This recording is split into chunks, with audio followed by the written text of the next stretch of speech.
Острата реторика која изминативе 2 недели партиите си ја разменуваа во собранието.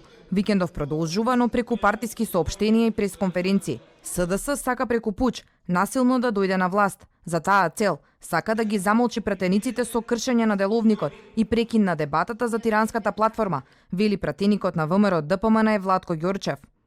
Јасно порачуваме на секој обид на СДС за насилно, спротивно на уставниот и деловникот намера да се дојде на власт, ќе им се спротивставиме. Исто така, и му кажуваме на СДС дека секој ваков обид ќе предизвика уште посилен револт на граѓаните, а незадоволството на народот ниту една партија нема да може да го контролира.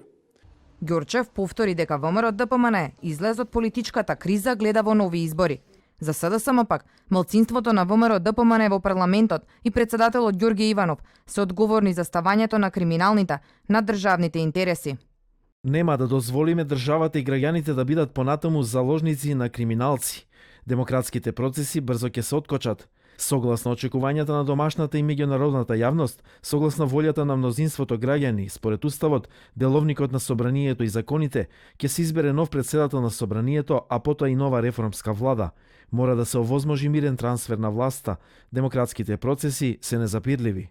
Понеделник е закажано ново продолжение на собраниската седница, која е заглавена на третата точка за избор на председател на Комисијата за прашањата на изборите и именувањата, за која пријавени за збор се уште 45 пратеници од ВМРО ДПМН.